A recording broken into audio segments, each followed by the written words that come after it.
देश की सरहद पर हो,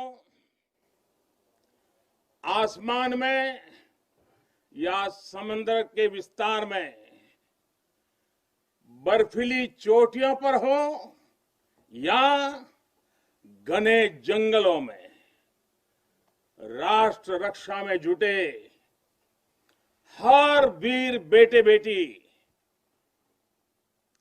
हमारी सेनाएं, बीएसएफ, आईटीबीपी, सीआईएसएफ, हर सुरक्षा बल,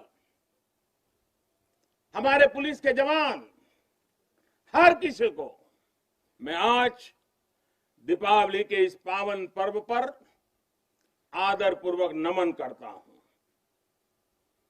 आप हैं तो देश है, देश के लोगों की खुशियां है, देश के ये त्योहार है। मैं आज आपके बीच प्रत्येक भारतवासी की शुभकामनाएं लेकर आया हूं। आपके लिए कोटि कोटि देशवासियों का प्यार लेकर के आया हूं। हर वरिष्ठ जन का मैं आपके लिए आशीष लेकर के आया हूं। मैं आज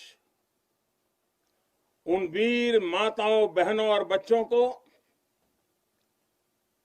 दीपावली की हार्दिक शुभकामनाएं देता हूं, उनके त्याग को नमन करता हूं, जिनके अपने बेटे हो या बेटी आज त्योहार के दिन पर भी सरहद पर तैनात हैं। वे भी, परिवार के सभी लोग भी अभिनंदन के अधिकारी हैं। एक बार फिर दोनों मुट्ठी बंद करके पूरी ताकत से मेरे साथ बोलिए, भारत माता की, भारत माता की, भारत माता की।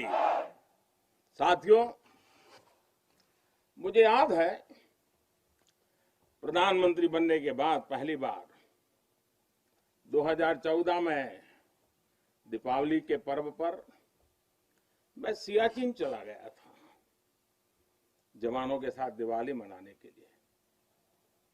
तो बहुत लोगों को थोड़ा आश्चर्य हुआ, त्योहार के दिन ये क्या प्रधानमंत्री कर रहा है। लेकिन अब तो आप भी मेरे भाव जानते हैं।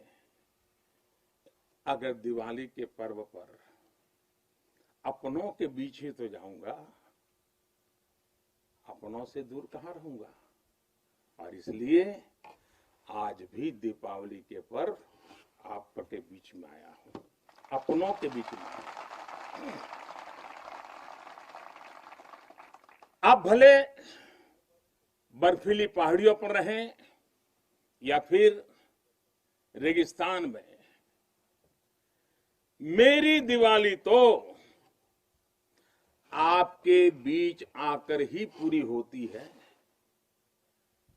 आपके चेहरों की रौनक देखता हूं, आपके चेहरे की खुशियां देखता हूं, तो मुझे भी अनेक गुना खुशी हो जाती है, मेरी खुशी बढ़ जाती है। इसी खुशी के लिए, देशवासियों के उल्लास को आप तक पहुंचाने के लिए आज मैं फिर एक बार इस रेगिस्तान में आपके बीच में आया हूं। और एक बात आपके लिए, मैं त्योहार का दिन है तो थोड़ी सी मिठाई भी लेके आया हूं। लेकिन ये सिर्फ देश का प्रधानमंत्री मिठाई लेके नहीं आया है। ये मेरी ही नहीं, ये सभी देशवासियों के प्रेम और अपनेपन का स्वाद भी उसके साथ लेकर के आया हूं। इन मिठाइयों में आप देश की हर मां के हाथ की मिठास अनुभव कर सकते हैं। इस मिठाई में आप हर भाई बहन और पिता के आशीर्वाद को महसूस कर सकते हैं और इसलिए मैं आपके बीच अकेला नहीं आता। मैं अपने साथ देश का आपके प्रति प्रेम, आपके प्रति स्नेह और आपके लिए आशीर्वाद भी साथ लेकर के आता हूं। और साथियों, आज यहां लोंगेवाला की एक्सपोज पर तो देश भर की नजरें भी आप पर है। मां भारती के लाडलों, मेरी इन बेटियां, मेरे देश की गौरव देने वाली बेटियां जो मेरे सामने बैठी हैं, उन पर देश की नजर है। मुझे लगता है कि देश की सरहद पर अगर किसी एक पोस्ट का नाम देश के सबसे ज्यादा लोगों को याद होगा, अनेक पीढ़ियों को याद होगा, तो उस पोस्ट का नाम है लोंगेवाला पोस्ट। हर किसी की जुबान पर है। एक ऐसी पोस्ट जहां गर्मियों में तापमान 50 डिग्री को छूता है, तो सर्दियों में शून्य से नीचे चला जाता है। और मई जून में ये बालू जिस प्रकार से आती हैं, एक दूसरे का चेहरा भी नहीं देख पाते।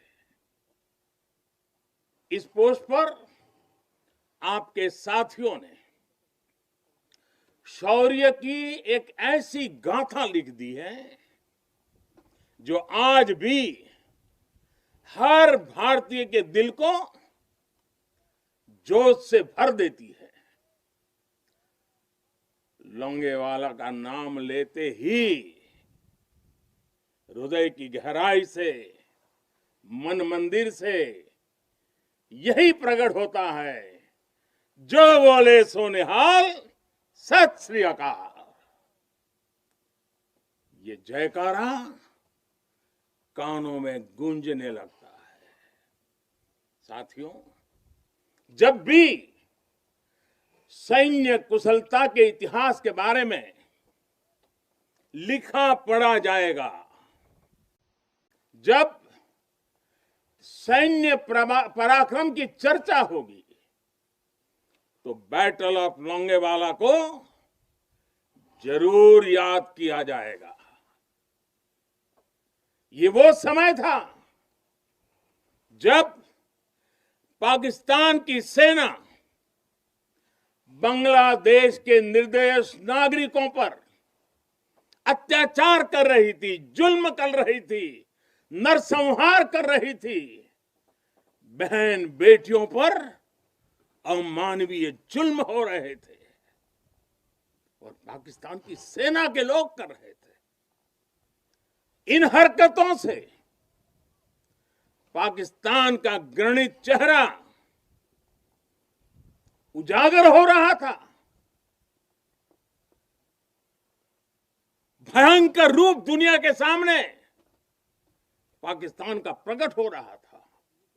इन सब से दुनिया का ध्यान हटाने के लिए पाकिस्तान ने हमारे देश की पश्चिमी सीमाओं पर मोर्चा खोल दिया। पाकिस्तान को लगता था कि भारत की पश्चिम सीमा पर मोर्चा खोल दूंगा, दुनिया में भारत ने ये कर दिया, भारत ने वो कर दिया करके रोता रहूंगा और बांग्लादेश के सारे पाप उनके छिप जाएंगे। लेकिन हमारे सैनिकों ने जो मुंह तोड़ जवाब दिया, पाकिस्तान को लेने के देने पड़ गए। साथियों, यहां इस पोस्ट पर दिखाए गए पराक्रम की गूंज, इस गूंज ने दुश्मन का हौसला तोड़ दिया था। उसको क्या पता था कि हां, उसका सामना मां भारती के शक्तिशाली बेटे बेटियों से होने वाला है। मेजर कुलदीप सिंह चांदपुरी के नेतृत्व में भारतीय वीरों ने टैंकों से लैस दुश्मन के सैनिकों को धूल चटा दी। उनके मंसूबों को नेस्त नाबूद कर दिया। कभी कभी मुझे लगता है कि कुलदीप जी के माता पिता ने उनका नाम कुलदीप भले रखा था, उनको लगा होगा ये कुल का दीपक है, लेकिन वो कुलदीप जी ने अपने पराक्रम से उस नाम को ऐसे सार्थक कर दिया कि वे सिर्फ कुलदीप नहीं, वे राष्ट्रदीप बन गए।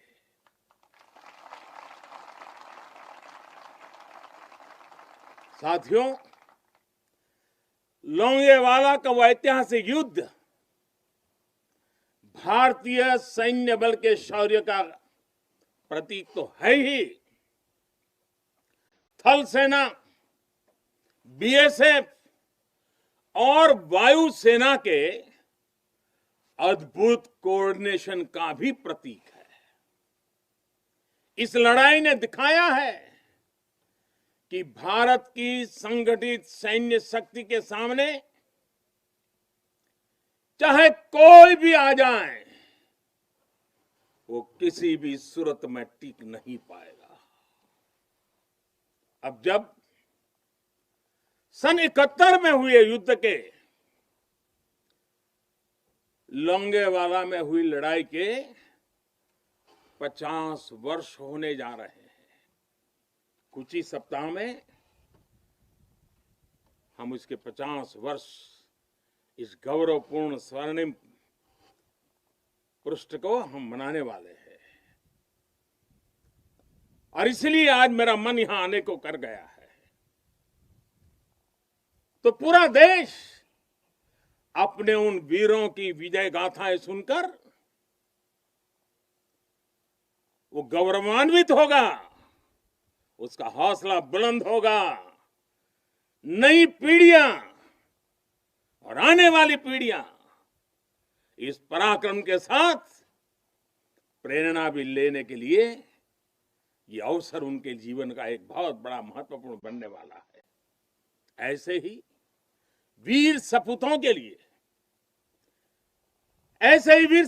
लिए राजस्थान की भूमि के ही एक कवि नारायण सिंह भाटी ने लिखा है, और यहीं की बोलचाल की भाषा में लिखा है।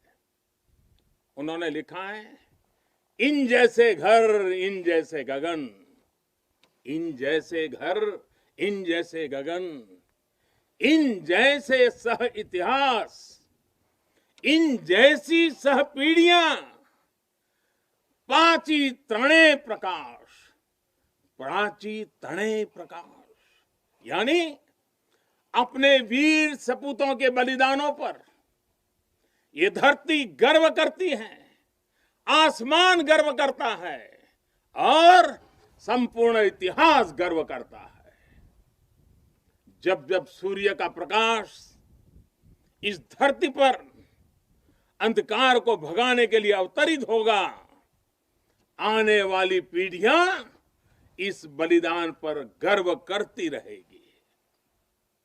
साथियों, हिमालय की बुलंदियां हो, रेगिस्तान में बालू के ढेर हो, घने जंगल हो या फिर समंदर की गहराई हो, हर चुनौती पर हमेशा आपकी वीरता हर चुनौती पर भारी पड़ी है।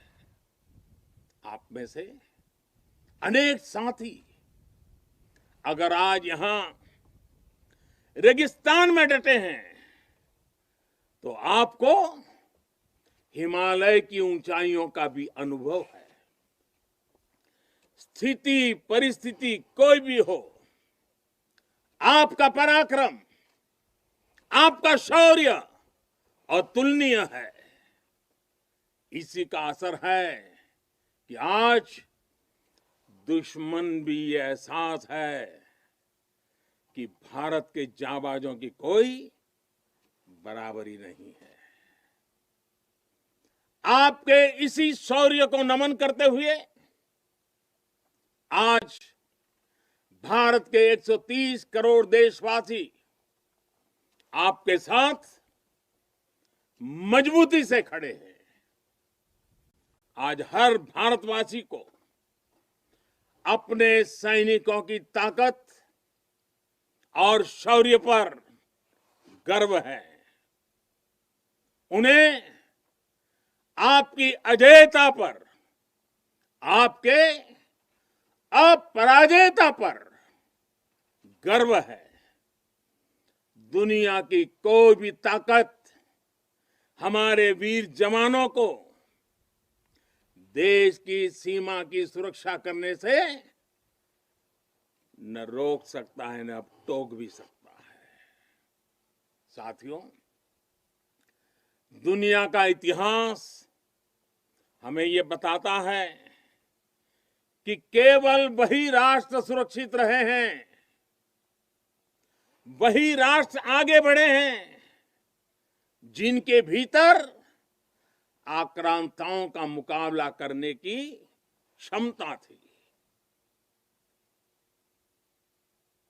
अगर आज का दृश्य देखें, भले ही इंटरनेशनल कोऑपरेशन कितना ही आगे क्यों न आ गया हो, समीकरण कितने ही बदल क्यों न गए हो, लेकिन हम कभी नहीं भूल सकते कि सतर्कता ही सुरक्षा की राह है।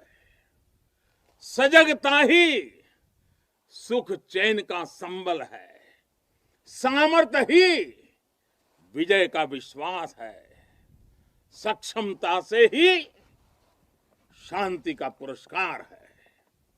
भारत आज सुरक्षित है क्योंकि भारत के पास अपनी सुरक्षा करने की शक्ति है।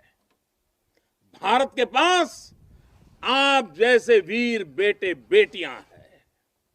साथियों, जब भी जरूरत पड़ी है, भारत ने दुनिया को दिखाया है कि उसके पास ताकत भी है और सही जवाब देने की राजनीतिक इच्छा शक्ति भी है। हमारी सैन्य ताकत, उसने आज हमारे नेगोशिएटिंग पावर को भी अनेक गुना बढ़ा दिया है। उनके पराक्रम से बढ़ा है, उनकी संकल्प शक्ति से बढ़ा है। आज भारत आतंकियों को, आतंक के आकाओं को घर में घुस करके मारता है। आज दुनिया ये जान रही है, समझ रही है कि ये देश अपने हितों से किसी भी कीमत पर रत्ती भर भी समझौता करने वाला नहीं है। भारत का ये रुतबा, ये कद आपकी शक्ति और आपके पराक्रम के कारण ही है। आपने देश को सुरक्षित किया हुआ है, इसलिए आज भारत वैश्विक मंचों पर प्रखरता के साथ अपनी बात रखता है। साथियों, आज पूरा विश्व विस्तारवादी ताकतों से परेशान है। विस्तारवाद एक तरह से मानसिक विकृति है और 18वीं शताब्दी की सोच को दर्शाता है। इस सोच के खिलाफ भी भारत प्रखर आवाज बढ़ रहा है। साथियों, आज भारत बहुत तेजी के साथ अपने डिफेंस सेक्टर को आत्मनिर्भर बनाने की तरफ बहुत तेजी से कदम उठा रहा है, आगे बढ़ रहा है। हाल ही में हमारी सेनाओं ने निर्णय लिया है कि वो 100 से ज्यादा अलग अलग प्रकार की जो आवश्यकताएं, खासकर हथियार और साजो सामान, उसको अब विदेशों से नहीं लेंगे, भारत में उत्पाद की हुई चीजें ही लेंगे। यही का उत्पाद और उसके लिए जो आवश्यक होगा करेंगे। ये निर्णय छोटा नहीं है। इसके लिए सीने में बहुत बड़ा दम लगता है, अपने जवानों पर विश्वास लगता है। मैं आज इस मौके पर और त्याग और तपस्या की एक महत्वपूर्ण भूमि से मैं अपनी सेनाओं को उनके इस महत्वपूर्ण फैसले के लिए बहुत बहुत बधाई देता हूं। ये निर्णय छोटा नहीं, मैं जानता हूं। फैसला सेना ने लिया, आत्मनिर्भर भारत का एक बहुत बड़ा हौसला बढ़ाने वाला निर्णय लिया। लेकिन सेना के इस फैसले से देशवासियों में भी, 130 करोड़ देशवासियों में ऐसा मैसेज चला गया, सब दूर चला गया। और वो मैसेज क्या गया? लोकल के लिए वोकल होने का। सेना के एक निर्णय ने 130 करोड़ देशवासियों को लोकल के लिए वोकल होने की प्रेरणा दी। मैं आज देश के नौजवानों से, देश की सेनाओं से, सुरक्षा बलों से, पैरामेडिकल फोर्सेस से एक के बाद एक इस प्रकार निर्णयों के अनुकूल भारत में भी मेरे देश के युवा ऐसी ऐसी चीजों का निर्माण करेंगे, ऐसी ऐसी चीजें बना करके लाएंगे। हमारे सेना के जवानों की, हमारे सुरक्षा बल के जवानों की ताकत भी बढ़ेगी। हाल के दिनों में अनेक स्टार्टअप्स सेनाओं की जरूरतों को पूरा करने के लिए आगे आए हैं। डिफेंस सेक्टर में नौजवानों के नए स्टार्टअप्स देश को आत्मनिर्भरता के मामले में और तेजी से आगे ले जाएंगे। साथियों, रक्षा क्षेत्र में आत्मनिर्भर भारत देश के बढ़ते हुए सामर्थ्य का लक्ष्य है। सरहद पर शांति। आज भारत की रणनीति साफ है, भारत की रणनीति स्पष्ट है। आज का भारत समझने और समझाने की नीति पर विश्वास करता है, समझने की भी और समझाने की भी। लेकिन अगर हमें आजमाने की कोशिश की, फिर तो जवाब भी उतना ही प्रचंड मिलेगा। साथियों, देश की अखंडता देशवासियों की एकता पर निर्भर करती है।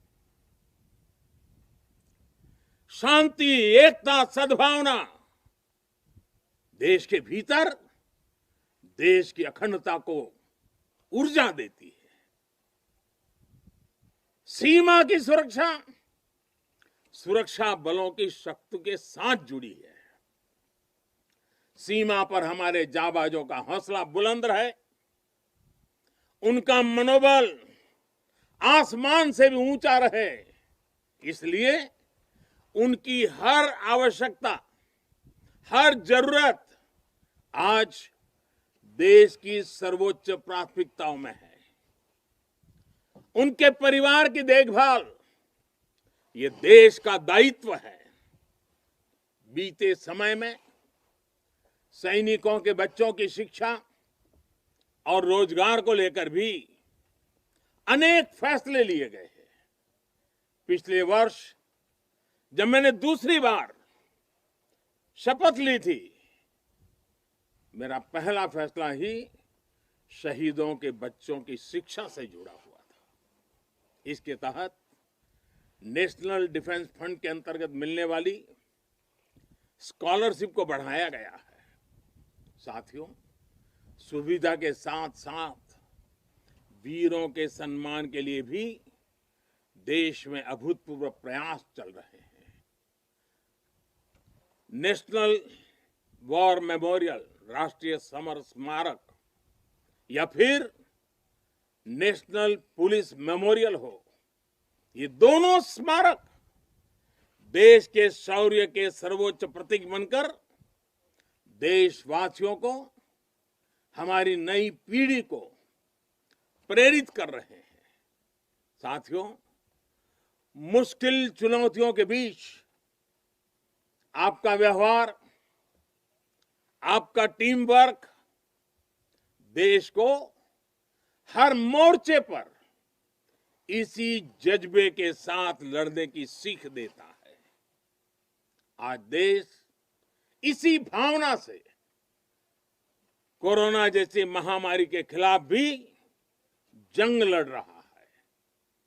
देश के हजारों डॉक्टर्स, नर्सिस, हेल्पर्स और सपोर्ट स्टाफ दिन रात बिना रुके, बिना थके काम कर रहे हैं।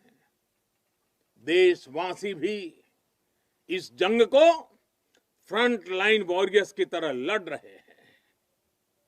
इतने महीनों से हमारे देशवासी पूरे अनुशासन का पालन कर रहे हैं, मास्क जैसी सावधानियों का पालन कर रहे हैं और अपने और अपनों के जीवन की भी रक्षा कर रहे हैं। लेकिन हमें ये भी एहसास है कि अगर हमें मास्क पहनने में ही इतनी तकलीफ होती है, तो आपके लिए ये सुरक्षा जैकेट्स, न जाने आपके शरीर पर कितनी चीजें आपको लादनी पड़ती हैं। इतना सब कुछ पहनना कितना कठिन होता होगा। आपके इस त्याग से देश अनुशासन भी सीख रहा है और सेवा धर्म का पालन भी कर रहा है। साथियों, सीमा पर रहकर आप जो त्याग करते हैं, तपस्या करते हैं, वो देश में एक विश्वास का वातावरण बनाता है। हर हिंदुस्तानी के अंदर एक नया कॉन्फिडेंस लेवल लाता है। ये विश्वास होता है कि मिलकर बड़ी से बड़ी चुनौती का मुकाबला किया जा सकता है। आपसे मिली इसी प्रेरणा से देश महामारी के इस कठिन समय में अपने हर नागरिक के जीवन की रक्षा में जुटा हुआ है। इतने महीनों से देश अपने 80 करोड़ से ज्यादा नागरिकों के भोजन की व्यवस्था कर रहा है, लेकिन इसके साथ ही देश अर्थव्यवस्था को फिर से एक बार गति देने का भी पूरे हौसले से प्रयास कर रहा है। देशवासियों के इसी हौसले का परिणाम है कि आज कई सेक्टर्स में फिर से रिकॉर्ड रिकवरी और ग्रोथ दिख रहा है। ये अलग अलग प्रकार की सब लड़ाइयां, ये सब सफलताएं, इनका श्रेय सीमा पर डटे हमारे जवानों को जाता है, आपको जाता है। साथियों, हर बार, हर त्योहार में जब भी मैं आपके बीच आता हूं, जितना समय आप सबके बीच बिताता हूं, जितना आपके सुख दुख में शामिल होता हूं, राष्ट्र रक्षा का, राष्ट्र सेवा का मेरा संकल्प उतना ही मजबूत होता है।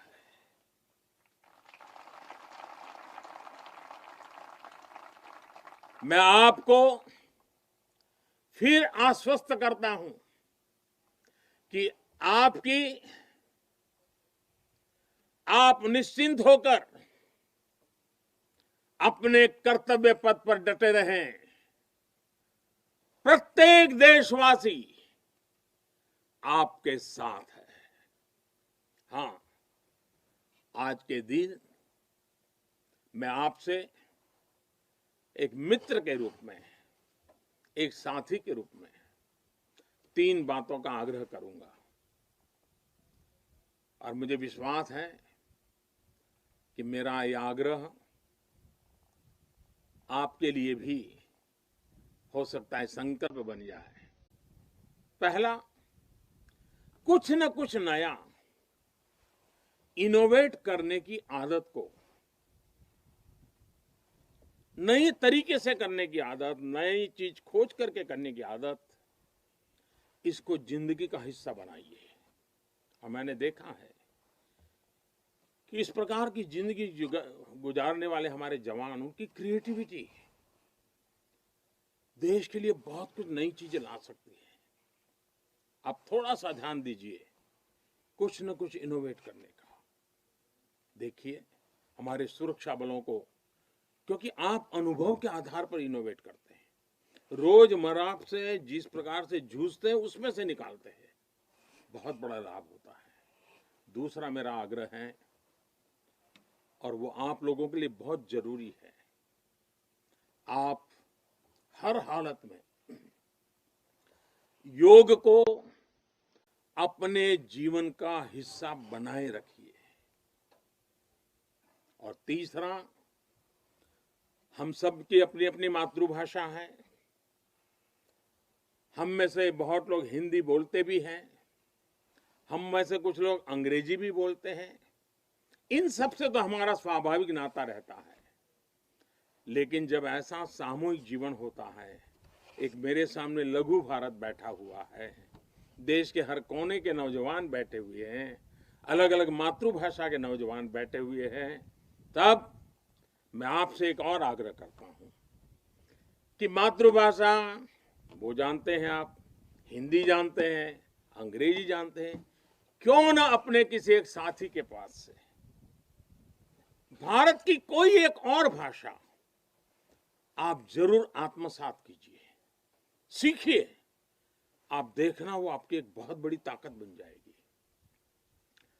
आप जरूर देखेंगे ये बातें आप में एक नई ऊर्जा का संचार करेगी। साथियों, जब तक आप है, आपका ये हौसला है, आपकी ये त्याग और तपस्या है, 130 करोड़ भारतवासियों का आत्मविश्वास कोई नहीं डिगा पाएगा। जब तक आप हैं, तब तक देश की दिवाली इसी तरह रोशन होती रहेगी।